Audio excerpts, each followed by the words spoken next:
The sun was high over the dusty road that led from the quiet village of Bethany toward the great city of Jerusalem. Jesus, a teacher of great wisdom, walked with his disciple, Peter. The morning air was warm and the journey was long. "I am hungry," Jesus admitted, for he had not yet eaten. Peter looked ahead, hoping to find something to sustain them on their way to the city. In the distance, standing alone against the horizon, was a magnificent fig tree. Even from far away, it stood out from the dry shrubs. Its branches were heavy, with broad, vibrant green leaves that shimmered in the breeze. "Look," Peter said, pointing toward the splash of green. Usually, when a fig tree has leaves this thick, it is a sign that the first sweet fruits are ready to be picked. They hurried their pace, their hopes rising. When they reached the tree, Jesus stepped into its cool shade. He reached up into the dense canopy, parting the large, sandpaper-textured leaves. Peter watched eagerly, his mouth watering at the thought of a fresh fig. Jesus moved from branch to branch, his hands searching the hidden nooks where the fruit usually grew. But as he searched, his expression grew serious. He looked high and low, but the branches were bare of anything but green. "There's nothing here," Jesus said.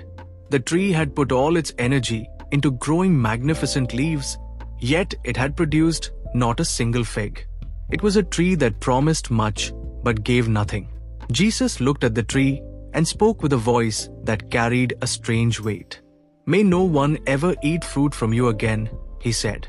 Peter stood back, startled. He didn't quite understand why Jesus was so disappointed in a simple tree. They continued into Jerusalem, where Jesus went straight to the great temple. There, he saw people using God's house to cheat others and make money. Just like the fig tree, the temple looked religious and leafy on the outside, but it was missing the fruit of love and honesty. Jesus turned over the tables of the money changers, clearing the corruption. He was showing everyone that outward shows of religion mean nothing if the heart is not right. The next morning, as Jesus and Peter walked back along the same path, Peter gasped. The great fig tree was no longer green. From its topmost twig down to its very roots, the tree had withered. Its once vibrant leaves were now brown, brittle, and curled like old parchment. "Master, look," Peter exclaimed, pointing a finger. "The tree you cursed. It has dried up completely." The change was sudden and absolute. Peter looked at Jesus, his face full of questions. "How did it wither so fast?" he asked. Jesus sat down on a nearby rock and beckoned for Peter to join him. "That tree is a lesson, Peter," Jesus explained gently. It looked healthy because of its leaves. In the world, leaves are like the things people do to look religious, the long prayers and the fancy clothes, just to make themselves look good to others. But God looks for the fruit. Jesus continued, his voice steady. Fruit is the real change in our hearts. It is the kindness we show, the honesty in our words, and the way we care for others when no one is watching. A tree that only grows leaves is like a person who pretends to be holy but has no real faith inside. They have the appearance of faith, but they aren't actually helping anyone. Peter thought about the scene at the temple the day before. He realized that Jesus wasn't just angry at a tree. He was warning people not to be hypocrites. "So, the fruit is our real faith in action?" Peter asked. Jesus nodded.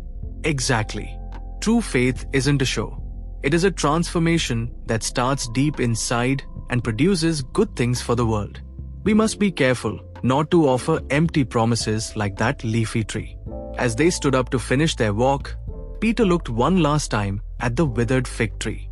He didn't see it as just a dead plant anymore, but as a powerful reminder to be sincere. He wanted his life to be full of fruit, real love, and a heart that truly served God. Together, Jesus and his disciple walked toward the city, ready to live lives that were more than just green leaves in the wind.